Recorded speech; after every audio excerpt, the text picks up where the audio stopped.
만일 여러분이 몇 시간 뒤에 죽게 된다. 그럼 여러분 지금 뭘 하시겠습니까? 특별히 여러분이 사형수로 몇 시간 뒤에 사형 집행을 당하게 된다. 그럼 여러분은 지금 뭘 하시겠습니까? 그런 일을 안 겪어봐서 잘 감이 안 오십니까?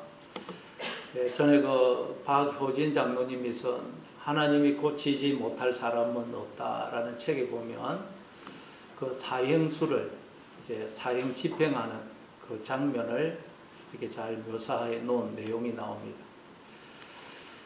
이게 사형을 집행하게 되면 사형수에게는 그 날짜를 알려주지 않습니다. 그러니까 사형수는 자기가 언제 죽게 될지 몰라요. 그러다가 이제 날짜가 되면 가가지고 몇 번 면회 그러면서 불러냅니다. 그럼 이제 사형수는 모릅니다.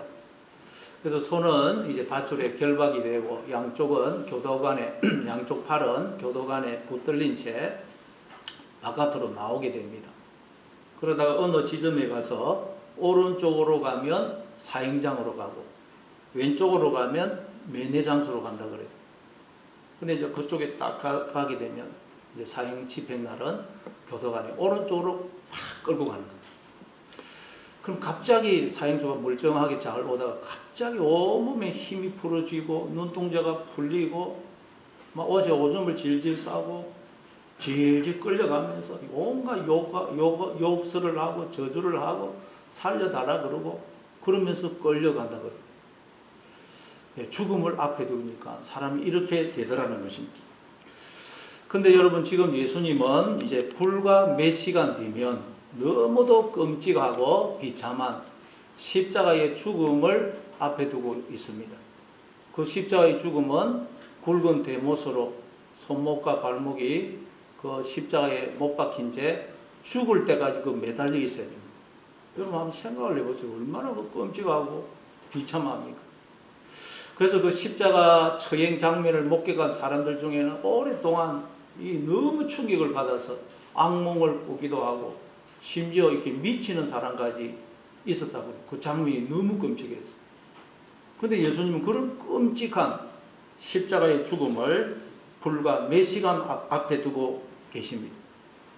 예수님은 무슨 죄를 지어서 죽으시는 것이 아닙니다. 아무 죄 없으신 예수님이 우리 죄 대신 죄를 짊어지고 죽으시는 것입니다. 그럼 우리 같으면 이때 어떤 여러분 마음이겠어요? 어떻게 하겠습니까? 우리 같으면 괜히 제자들에게 짜증을 내고 화를 내지 않겠어요?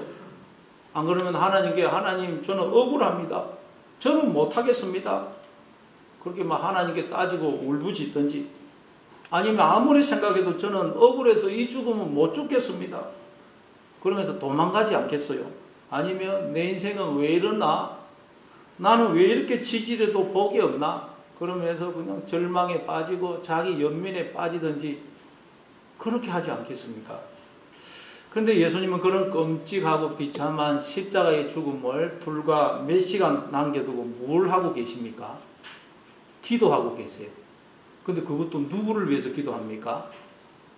그들 때문에 죽는, 우리 때문에 죽는데 우리를 위해서 억울하게 예수님 우리 때문에 죽으신데 우리를 위해서 기도하고 계십니다. 야, 이걸 생각하면 예수님 어떻게 이렇게 하실 수가 있었을까? 상상이 안 돼요. 어떻게 이렇게 하실 수 있었을까요? 히브리서 12장 2절에 보니까 믿음의 주여 또 온전하게 하시는 이 예수를 바라보자. 그는 그 앞에 있는 기쁨을 위하여 십자가를 참으사 부끄러움을 개의치 아니하시더니 하나님 보좌 우편에 앉아서느니라.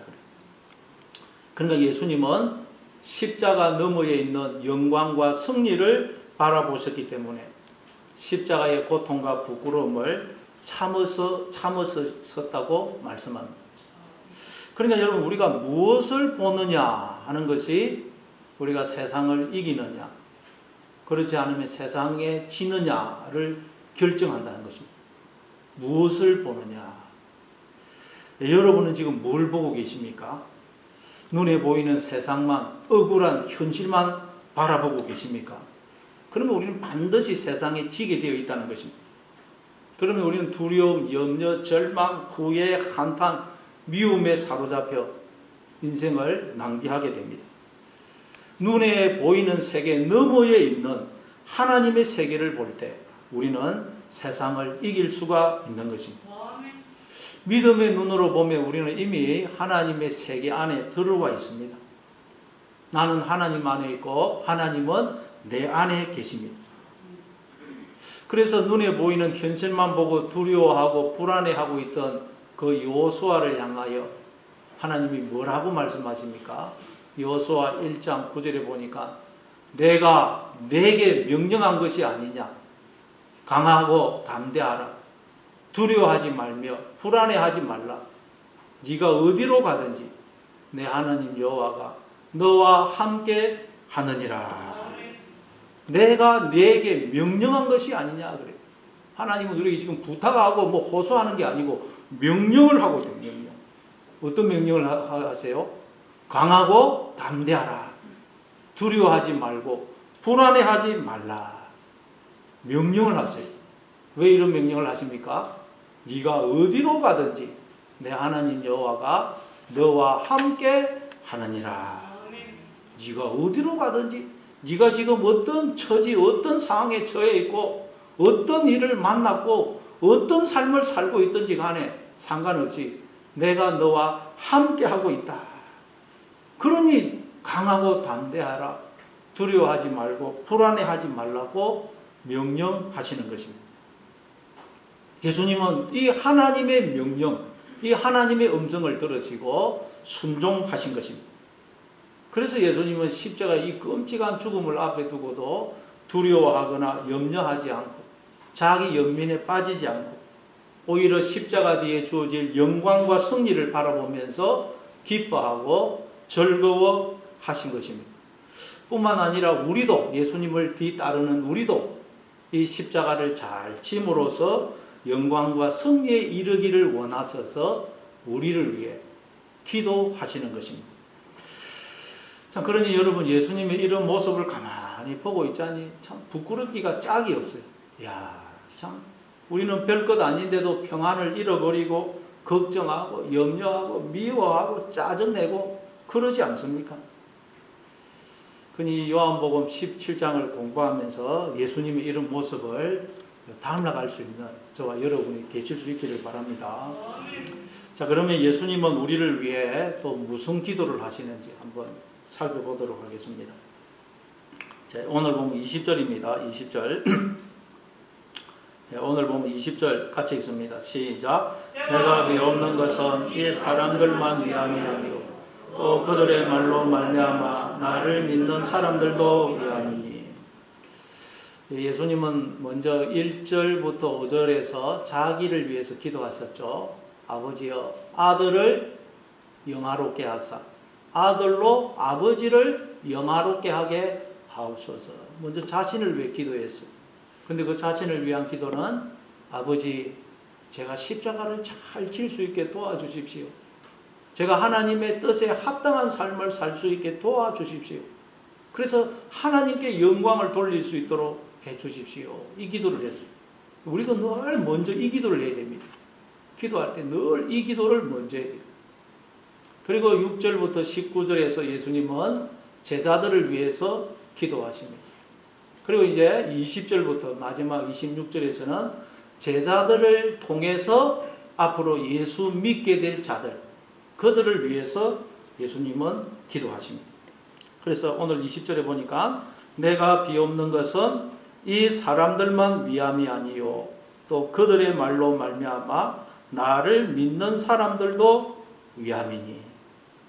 여기서 이 사람들은 제자들입니다. 제자들은 지금 예수님과 함께 있죠. 비록 이들이 조금 뒤에는 예수님을 배신하고 도망갈 것이지만 그러나 지금은 예수님과 함께 있고 다들 예수님께 충성을 다하겠다고 그렇게 고백을 하고 있습니다. 그러나 앞으로 제자들을 인해서 예수님을 믿게 될 자들은 지금은 어쨌든 예수님을 믿지 않고 있죠. 그 말은 지금은 그들은 예수님을 거역하고 있고 대적하고 있고 원수로 행하고 있다는 말씀이에요. 우리도 다 예수님 믿기 전에는 그러지 않았습니까? 사도 바울도 예수님 믿기 전에는 교회를 박멸하려고 했어요. 그런데 그래서 예수님이 찾아오셔서 사울아 사울아 네가 어찌하여 나를 박해하느냐 그렇게 말씀하셨죠. 자, 그런데 예수님은 지금 그들을 위해 기도하고 계시다. 지금 예수님을 알지 못하고 거역하고 대적하고 원수로 행하고 있는 그들을 위해서 기도하고 계시다는 거예요. 그래서 역사 속에서 하나님을 거역하고 대적하고 원수로 행했던 수많은 사람들이 하나님께로 돌아오게 된 것입니다. 저와 여러분도 예수님의 이 기도 덕분에 하나님께로 나오게 된 것입니다. 이처럼 예수님은 비록 지금은 자신을 거부하고 대적하고 원수로 행하고 있지만 그들도 나중에는 하나님께로 돌아올 것이라는 것을 믿고 그들을 위해서 기도하고 계십니다. 예, 여러분 오늘 우리의 기도는 어떠합니까? 여러분의 기도는 그 범위가 그 대상이 어디까지 미치고 있습니까? 내 자식, 내 가족, 나를 사랑하고 내 편인 사람들을 위해서만 기도하고 계십니까? 물론 그들을 위해서 우리가 기도해야 됩니다. 그러나 우리가 거기서 멈추면 우리는 하나님의 세계를 그 범위 밖에는 상속받지 못합니다. 나와 상관없는 사람, 내 편이 아닌 사람, 더 나아가 나를 미워하고 괴롭히고 상처 주고 원수로 행하는 사람까지도 우리가 위해서 기도해 줘야 됩니다. 그럴 때 그만큼 우리는 하나님 나라를 상속받게 되는 것입니다.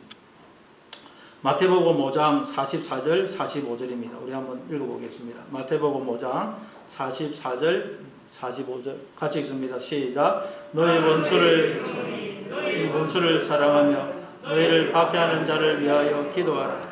이같이 한적 하늘에 계신 너희 아버지의 아들이 되리니 이는 하나님이 그 해를 악인과 선인에게 비추시며 비를 어려운 자와 불의한 자에게 내려주심이라. 나를 미워하고 박해하는 자를 불쌍히 여기고 그들을 위해 기도해 줄 때 우리는 바로 하나님 아버지의 아들이 된다는 거예요. 하나님을 닮은 하나님의 자녀가 되고 하나님 나라를 온전히 상속받아 하나님 나라를 살게 된다는 것입니다. 어떻게 할 때요? 나를 박해하는 사람을 불쌍히 여기고 기도해 줄 때.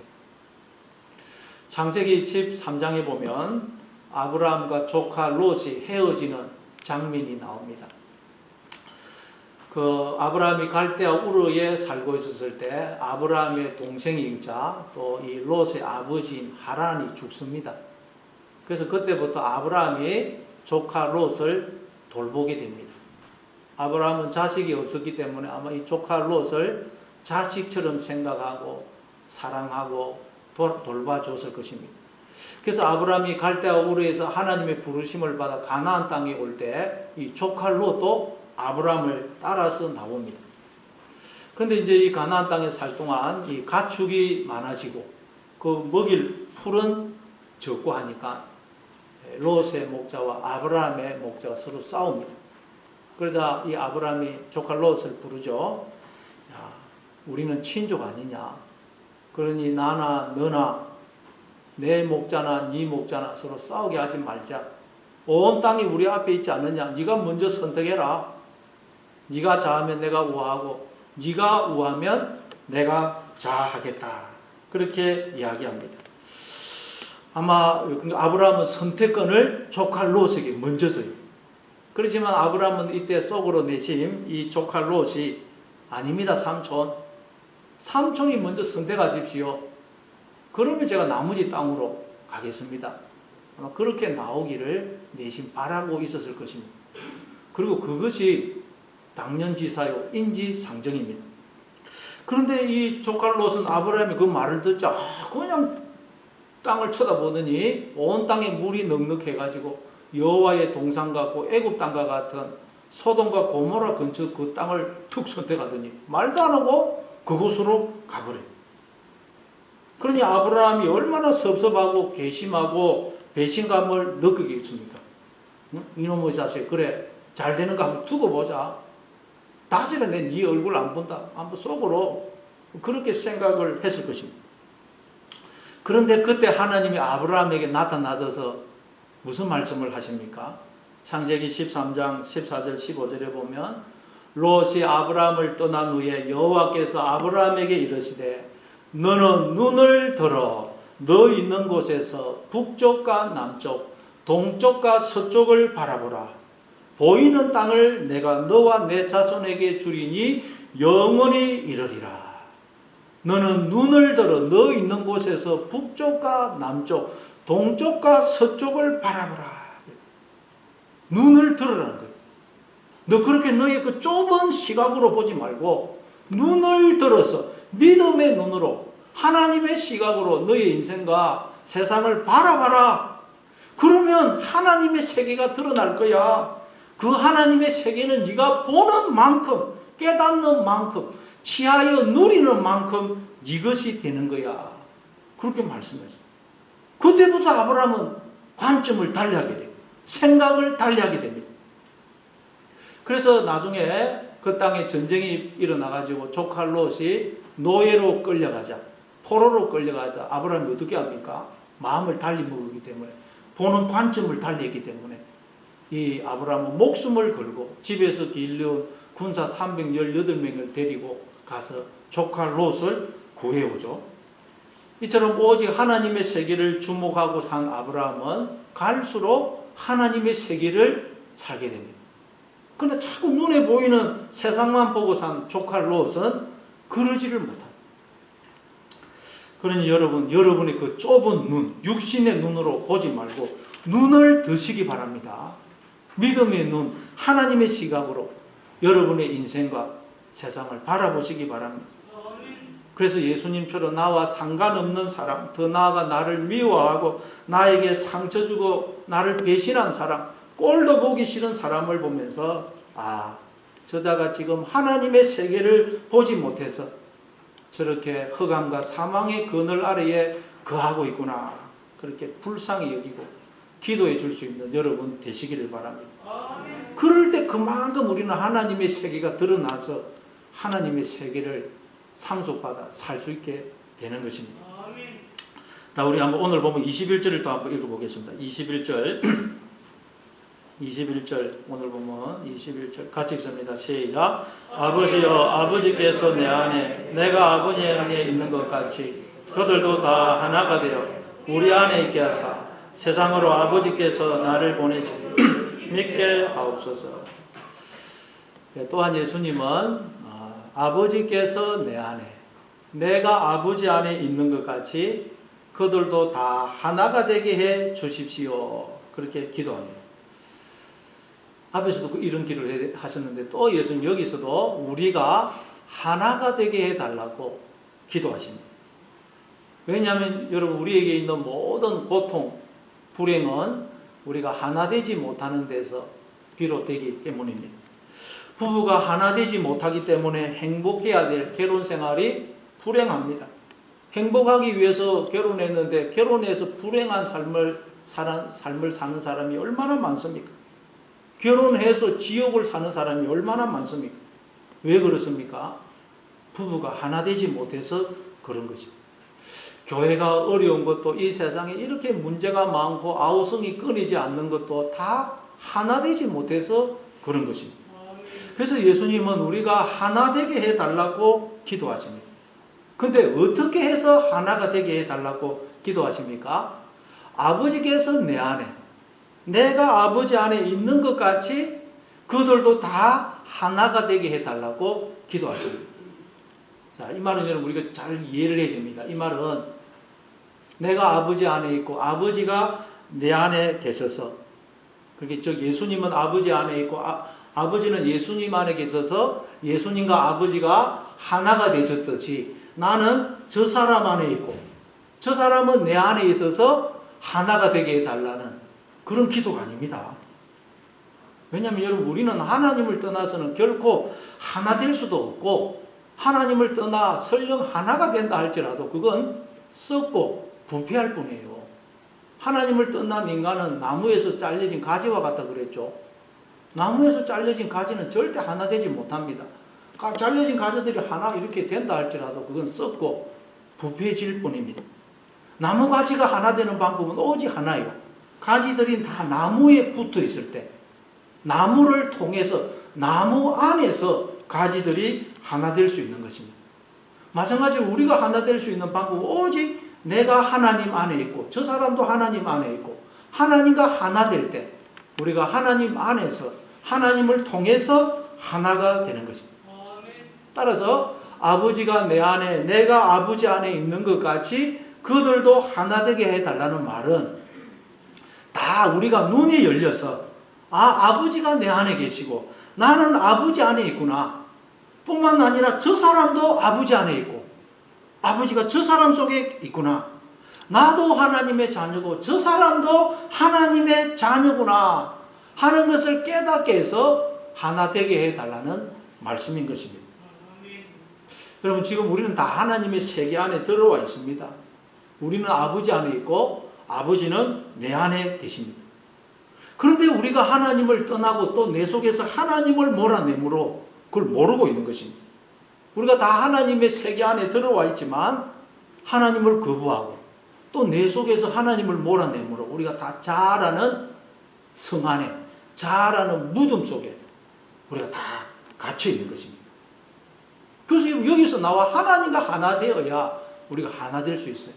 그래서 예수님이 앞에서 요한복음 17장 11절에서도 이렇게 기도하셨죠. 나는 세상에 더 있지 아니하오나 그들은 세상에 있사옵고 나는 아버지께로 가옵나니 거룩하신 아버지여 내게 주신 아버지의 이름으로 그들을 보존하사 우리와 같이 그들도 하나가 되게 하옵소서.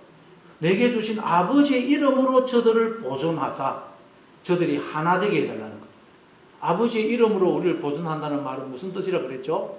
네, 우리가 하나님과 바른 관계를 맺은 자로 우리를 양육해서 우리가 하나 되게 해달라는 그런 기도인 것입니다. 우리가 하나님과 바른 관계를 맺게 되면 이제 하나님의 시각으로 모든 걸 보게 됩니다.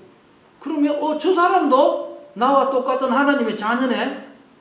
그런데 저 사람은 지금 자기가 하나님의 자녀라는 것을 알지 못해서 하나님의 세계를 살지 못하고 무덤 속에 사망의 그늘 안에 거하고 있네 하는 것을 알게 되고 불쌍히 여기고 그를 하나님께로 인도하려고 하게 되는 것입니다. 목적은 그를 하나님께로 인도하는 것이 되어야 됩니다. 그래서 그들도 다 하나가 되게 하사 우리 안에 있게 하옵소서. 오늘 본문에 보면 그들도 다 하나가 되게 하사 우리 안에 있게 하사 그러죠. 21절에 보니까 그들도 다 하나가 되어 우리 안에 있게 하사. 그러니까 우리가 하나 되는 것은 그것 자체의 목적이 있는 게 아닙니다.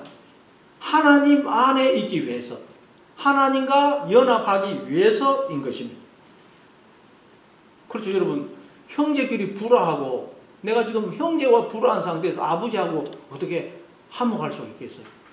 지금 막 형제하고 원수가 돼가지고 어떻게 부모님하고 화목할 수가 있겠어요? 마찬가지로 우리가 누군가가 지금 불화하고 있는 상태에서는 하나님과 화목할 수가 없다는 것입니다. 그러니까 우리는 하나님과 화목하기 위해서 형제와 화목하는 것입니다.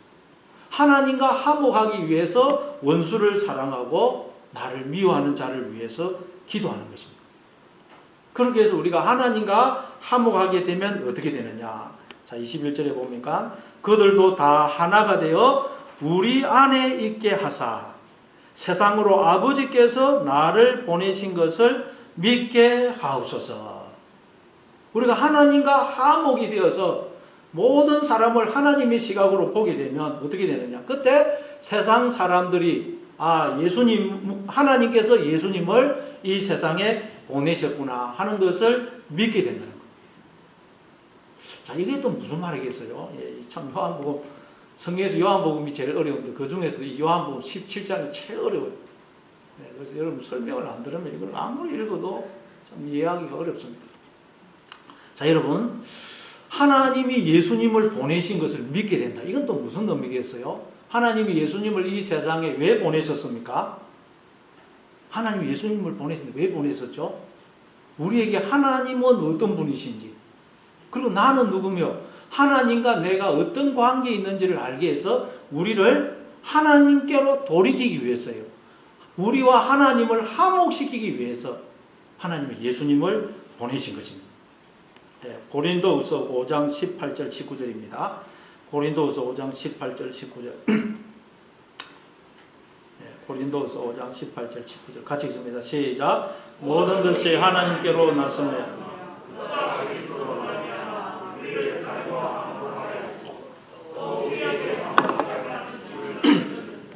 곧 하나님께서 그리스도 안에 계시사 세상을 자기와 화목하게 하시며 그들의 죄를 그들에게 돌리지 아니하시고 화목하게 하는 말씀을 우리에게 부탁하시느니라. 거기 18절에 보니까 하나님이 그리스도로 말미암아 우리를 자기와 화목하게 하셨다 그러죠. 예수님을 보내신 우리는 하나님과 우리를 화목하게 하시죠. 그리고 또 19절에서는 하나님께서 그리스도 안에 계시사 세상을 자기와 화목하게 하시다. 그러니까 하나님이 그리스도 안에 계셔서 그리스도를 통해서 우리를 찾아오시고 그리스도를 통해서 자신을 드러내신 거예요. 아, 하나님은 이런 분이구나. 하나님과 나는 이런 관계에 있구나. 그리스도를 통해서 자신을 드러내셔서 우리를 알게 해주심으로 우리와 자신을 화목시킨 것입니다. 다시 말해 예수님은 눈에 보이지 않는 말씀이신 하나님, 영이신 하나님을 자기 속에 모시고 와서 우리가 보고 듣고 만질 수 있도록 그 하나님을 자신의 존재와 삶을 통해서 드러내어 보여주신 것입니다. 그렇게 해서 우리를 하나님과 화목시킨 거예요. 그래서 요한복음 1장 18절에 보니까 하나님을 본 사람이 없으되 아버지 품속에 계신 독생하신 하나님이 나타내셨느니라. 아무도 하나님을 본 사람이 없었는데 예수님이 오셔서 그 하나님을 드러내셨다는 거예요. 그리고 요한복음 14장 8절 이하에도 보면 빌립이 자꾸 예수님이 무슨 말씀을 하는데 못 알아듣겠어요. 그래서 예수님 아버지를 보여주십시오. 그러면 우리가 촉하겠습니다. 다 믿겠습니다. 그러니까 예수님이 무슨 말씀을 합니까? 빌립아, 내가 이렇게 오래 너희와 함께 있으되 네가 나를 알지 못하느냐? 나를 본 자는 아버지를 보았거늘 어찌하여 아버지를 보이라 하느냐? 내가 아버지 안에 거하고 아버지는 내 안에 계신 것을 내가 믿지 아니하느냐? 내가 아버지 안에 있고 아버지는 내 안에 계신 것을 믿으라는 거예요. 믿으라. 우리는 늘 이걸 믿어야 됩니다. 나는 아버지 안에 있고 아버지는 내 안에 계시다. 이게 여러분 가장 중요한 겁니다. 이걸 늘 우리는 믿어야 돼요. 내가 너희에게 이르는 말은 스스로 하는 것이 아니라 아버지께서 내 안에 계셔서 그의 말을 하시는 것이라. 내가 아버지 안에 거하고 아버지께서 내 안에 계심을 믿어라. 믿으라 그래요. 여러분 나는 아버지 안에 있고 아버지는 내 안에 계시다는 것을 믿으시기 바랍니다. 그렇지 못하겠거든 행하는 그 일로 말미암아 나를 믿어라. 안 믿어지면 내가 행하는 그 일로 말미암아 믿으라는 거예요. 이게 무슨 말입니까? 하나님이 우리 안에 생기로 성령으로 생명으로 들어와 주셔서 우리가 다 이렇게 살아서 생각하고 사고하고 판단하고 감정을 느끼고 여러 가지 재능, 은사, 지혜, 힘이 주어져서 우리가 여러 가지 하나님의 창조사에게 동참하고 있고 살아서 이렇게 활동하고 있는 걸 볼 때 아, 나는 하나님 안에 있고 하나님은 내 안에 계시구나. 이걸 믿으라는 거예요. 그런데 여러분 이처럼 예수님은 아버지 안에 계시고 아버지는 예수님 안에 계시다는 거예요. 근데 그 예수님은 지금 어디 계십니까? 우리 안에 계시죠. 근데 또 하나님은 예수님 안에 계세요. 예수님 안에. 그래서 우리는 아버지 안에 있고 아버지는 우리 안에 계시는 것입니다. 그러니까 지금 하나님이 내 안에 계셔서 나를 몸으로 삼아 당신의 일을 행하고 계시고 당신을 드러내고 계시다는 거예요. 그래서 성경은 우리를 두고 그리스도의 지체다. 지체다. 근데 몸이 우리가 지체인 우리가 머리에 말을 안 듣고 있는 거예요. 그래서 우리에게서 하나님의 능력과 역사가 안 나타나는 거예요. 몸이 말을 안 듣기 때문에. 그러나 이제 우리가 하나님과의 관계를 회복하여 하나님의 시각에서 인생과 세상을 보게 되면 하나님이 내 안에 주인으로 영으로 생명으로 거하셔서 나를 몸으로 삼아 나를 살고 계실 뿐만 아니라 내 주변의 사람들도 보니까 하나님이 그 사람을 통해서 나를 찾아오시고 그 사람을 통해서 당신을 드러내고 계시더란 거예요. 이게 세상으로 아버지께서 나를 보내신 것을 믿게 하옵소서 라는 말씀의 의미입니다. 이걸 알게 되면 그동안 감춰져 있던 하나님의 세계가 드러나게 됩니다. 아, 나도 하나님의 자녀고 저 사람도 하나님의 자녀구나. 근데 저 사람은 지금 그걸 모르고 있구나. 저 사람은 하나님이 나에게 보낸 천사구나. 알게 됩니다. 물론 그들 중에는 하나님이 나에게 보낸 해초리로 보낸 사람도 있어요. 악역으로 나에게 보낸 사람도 있습니다. 근데 그 악역을 맡은 사람은 그것 때문에 하나님 앞에 반드시 심판받습니다. 그렇지만 어쨌든 그 사람은 나 때문에 악역을 맡아서 수고하고 있는 거예요. 그러니까 나는 좋지만 저 사람이 악역을 맡아주면 나는 좋지만 그 때문에 여러분 우리는 깨워서 기도하거든요. 악역을 맡는 사람이 있어 우리가 정신을 차리고 하나님 앞에 기도합니다. 아, 나는 좋지만 저 사람은 악역을 맡은 것 때문에 엄청나게 심판받을 것인데 참 미안하다. 불쌍히 여기고 기도해 줘야 됩니다. 자, 오늘 또 보면 22절입니다. 22절. 오늘 보면 22절. 네, 22절 같이 읽습니다. 시작. 내게 주신 영광을 내가 그들에게 주었사오니 이는 우리가 하나가 된 것 같이.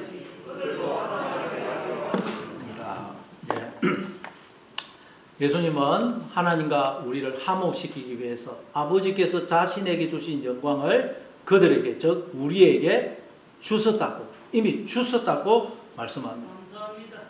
그럼 여러분이 이 영광을 받았습니까? 예수님 우리에게 주셨다고 그래요. 영광을 이미.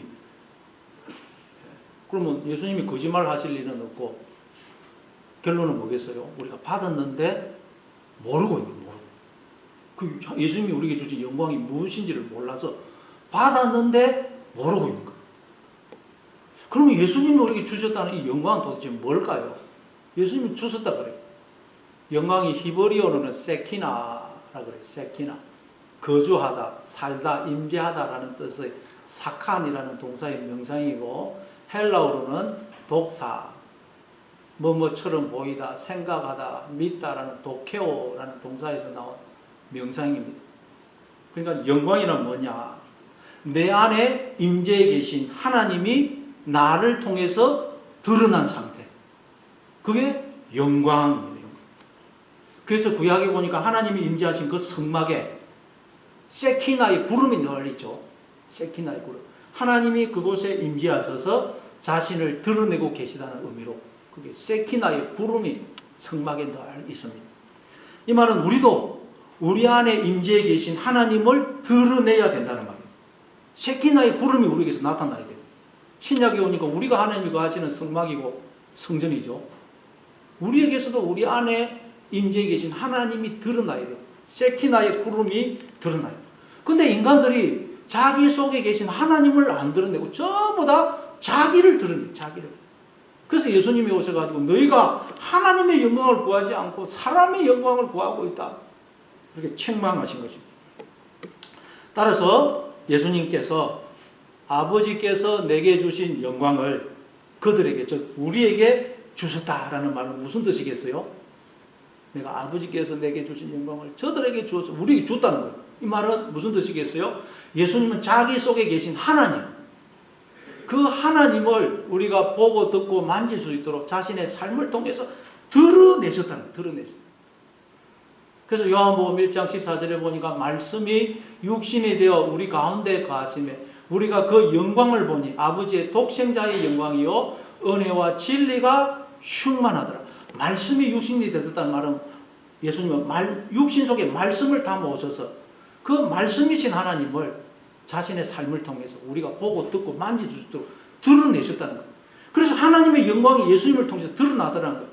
그래서 우리가 그 영광을 보니 아버지의 독생자의 영광이라는 거예요.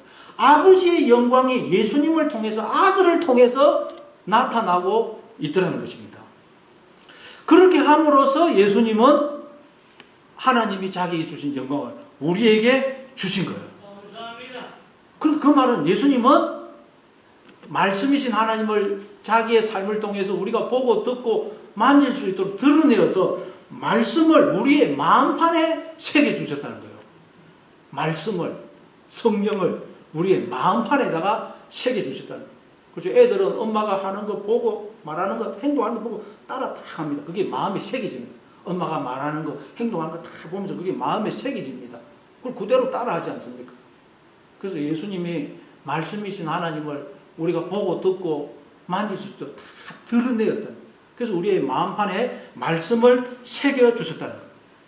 다시 말해 예수님은 우리로 하여금 하나님이 내 안에 영으로 말씀으로 생명으로 들어와 주셔서 하나가 되어 주심으로 내가 이렇게 생명으로 존재하는구나. 나는 내 것이 아니구나. 따라서 나는 내가 아닌 내 속에 계신 하나님을 드러내야 되는 것이구나. 그럴 때 내가 하나님의 그 존귀와 영광에 참여하게 되는 것이구나 하는 것을 깨닫게 해 주셨다는 거예요.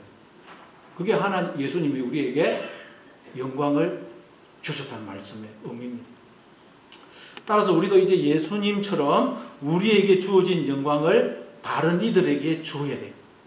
어떻게 영광을 줄 수 있다고요? 예수님이 본을 보여주신 것처럼 내 안에 계신 말씀이신 하나님, 내 안에 계신 하나님을 다른 이들이 보고 듣고 만질 수 있도록 우리가 삶을 통해서 드러내야 된다는 거예요. 그러기 위해서는 우리가 내 마음판에 새겨진 그 말씀을 따라 생각하고 사고하고 판단하고 말하고 행동을 해요. 그래서 하나님을 드러낼 때, 영광이 나타날 때 그 영광을 우리가 다른 이들에게 주는 것입니다. 그러니까 여러분 우리도 늘 이 하나님의 영광의 구름, 세키나의 구름이 우리에게 나타나도록 해요. 그럴 때 우리가 하나님의 그 존귀와 영광과 신성한 성품에 참여하게 되는 것입니다. 근데 우리가 하나님의 이 영광을 드러내지 않으면 하나님의 영광이 사라져버려요. 이가봇이 돼요. 이가봇. 하나님을 드러내지 않으면 영광이 떠나버려요. 에스겔서에 보니까 하나님의 영광이 성전에서 떠나가죠. 여러분 우리도 신앙생활을 하다 보면 이가봇의 상태가 될 때가 많습니다. 한때는 하나님의 영광이 있었습니다. 세키나의 구름이 있었어요. 기쁨이 있었고 감사가 있었고 평안과 만족이 있었습니다. 하나님의 세계를 살았어요. 주변의 사람들에게 선한 영향력을 끼쳤습니다. 야, 나도 저 지사님처럼, 저 권사님처럼, 저 장로님처럼 신앙생활을 해야 되겠다. 그런 도전을 주었어요. 그런데 어느 순간 하나님의 영광이 떠나버린 거예요. 여러분, 세키나의 구름이 떠나버리면 어떻게 되겠어요? 이스라엘 백성들은 그 세키나의 구름, 그 구름이 뜨면 천막을 다 걷어서 이동하고 구름이 멈추면 그들도 그게 또 텐트 치고 사라져요. 세키나의 구름이 없으면 광야에서 이스라엘 백성들은 길을 잃고 방황할 수밖에 없습니다. 그래서 나중에 에스겔서에 보면 하나님의 영광이 성전에서 떠나가니까 이스라엘 백성들은 이방 민족의 침략을 받고 이방 민족들에게 노예로 끌려가서 노예로 살게 되죠. 하나님의 영광이 우리에게서 떠나버리면 우리는 어둠 속에서 방황하게 되고 죄의 종이 되어서 종노릇하면서 살게 된다는 말씀입니다. 그럼 왜 여러분 하나님의 영광이 떠나버렸습니까? 왜 이가봇이 되어버린 것입니까? 바로 내 안에 그리스도가 하나님이 주인이 되어서 나를 사시는 게 아니고 내가 주인이 되어 나를 살기 때문에. 갈라디아서 2장 20절에 보니까 내가 그리스도와 함께 십자가에 못 박혀나니 그런 적 이제는 내가 사는 것이 아니요 내 안에 그리스도께서 사시는 것이라. 이제 그리스도가 하나님이 주인이 되어 나를 몸으로 삼아 나를 사신다는 거예요. 내가 이제 육체 가운데 사는 것은 나를 사랑하사 자기 몸을 버리신 하나님의 아들을 믿는 믿음 안에서 사는 것이라. 이제 우리는 예수님이 본을 보여주신 대로 산다는 거예요. 그래서 예수님이 우리에게 영광을 주신 목적, 왜 우리에게 영광을 주시느냐, 그 목적을 이렇게 말씀합니다. 22절을 우리 다시 한번 읽어보겠습니다. 오늘 본문 22절 우리 한번 다시 읽습니다. 시작. 내게 주신 영광을 내가 그들에게 주어서 이는 우리가 하나가 된 것 같이 그들도 하나가 되게 하려 함이니라. 예수님이 아버지께서 자신에게 주신 영광을 우리에게 주신 것은 예수님과 아버지가 하나이신 것 같이 우리도 하나가 되게 하기 위해서라고 말씀합니다. 이게 무슨 말이에요? 그러니까 여러분, 내가 지금 하나님의 영광을 드러내고 있는지 그렇지 않은지, 나에게서 세키나의 구름이 나타나고 있는지 그렇지 않은지, 내가 지금 말씀이신 하나님을 내 삶을 통해서 드러내고 있는지 아닌지 그걸 뭘 보면 알 수 있다는 말이에요. 내가 내 주변의 사람들을 어떤 시각으로 보고 있는지를 보면 알 수가 있다는 거예요. 저 사람만 없으면 좋겠는데 꼴도 보기 싫다. 그러면 지금 하나님의 영광이 나에게서 떠났다는 거예요. 내 주변의 사람들을 어떻게 보고 있는지를 보면 나에게서 하나님의 영광이 나타나고 있는지 그걸 알 수가 있다는 거예요. 즉 누구를 보든지 저 사람도 나와 똑같은 하나님의 자녀다. 그런데 지금 저 사람은 하나님을 알지 못해서 저렇게 흑암과 사망의 그늘 아래 거하고 있다. 그래서 그를 불쌍히 여기고 기도해주고 그를 하나님께로 돌아오도록 해주고 있다면 지금 그에게서 하나님의 영광이 나타나고 있는 거죠. 그는 지금 하나님을 드러내고 있는 것입니다. 그러나 막 보면 미워하고 저주하고 저 사람은 없으면 좋을 텐데 그러고 있다면 하나님의 영광이 떠났다는 거예요. 로마서 우리 12장, 이거는 제가 읽어보겠습니다. 로마서 12장 14절 15절입니다. 너희를 박해하는 자를 축복하라. 축복하고 저주하지 말라. 즐거워하는 자들과 함께 즐거워하고 우는 자들과 함께 울라. 나를 박해하는 자를 축복해주고 이웃에게 기쁜 일이 있으면 가서 같이 축하해주고 슬픈 일이 있으면 같이 울어주라는 거예요. 이게 하나님의 영광을 드러내는 것이라. 만약에 그러지 않고 있다면 우리는 지금 하나님의 영광이 떠난 거예요. 떠난 거예요. 자, 오늘 보면 또 마지막으로 23절을 한번 읽어보겠습니다. 23절. 예, 오늘 보면 23절입니다. 같이 읽습니다. 시작. 또 내가 그들 안에 있고 아버지께서 내 안에 계시어 그들로 온전함을 이루어 하나가 되게 하려 하니 아버지께서 나를 보내신 것과 또 나를 사랑하신 같이 그들도 사랑하신 것을 세상으로 알게 하려 함이로소이다. 예, 우리가 이웃을 하나님의 시각으로 바라보게 될 때, 그래서 불쌍히 여기고 기도해주고 그를 하나님께로 인도하려고 할 때, 그때 우리는 온전하게 되고 아버지께서 나를 보내신 것과 또 나를 사랑하신 것 같이 그들도 사랑하시는 것을 세상이 알게 된다는 거예요. 이렇게 할 때 믿지 않는 사람들이 야, 저 사람을 보니까 하나님의 사랑이 저 사람을 통해서 흘러나오고 있구나. 정말 하나님이 우리를 사랑하는 것이 맞구나. 그렇게 알게 된다는 거예요. 어떻게 할 때요?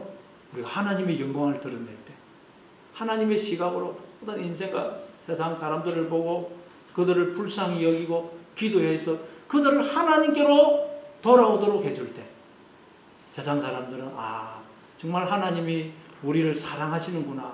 그것을 깨닫게 된다는 것입니다. 네.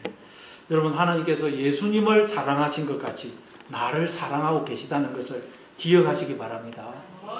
그 말은 하나님은 영원토록 나와 하나가 되셔서 나와 함께 사신다는 말이에요. 영원토록 나와 함께 하십니다. 그래서 신명기 33장 29절에 보니까 이스라엘이여 너는 행복한 사람이로다. 여호와의 구원을 너같이 얻은 백성이 누구냐. 너는 행복한 사람이라. 우리를 위해서 너같이 여호와의 구원을 얻은 백성이 누구냐. 왜? 우리는 하나님으로부터 이런 사랑을 받고 있기 때문에. 그래서 늘 이 하나님의 사랑으로 행복해 하시고 이 하나님의 사랑을 알지 못하는 자들에게 이 사랑을 알게 해주어서 하나님의 사랑이 더 샘솟듯 솟아나는 여러분의 매일의 삶이 되시기를 바랍니다.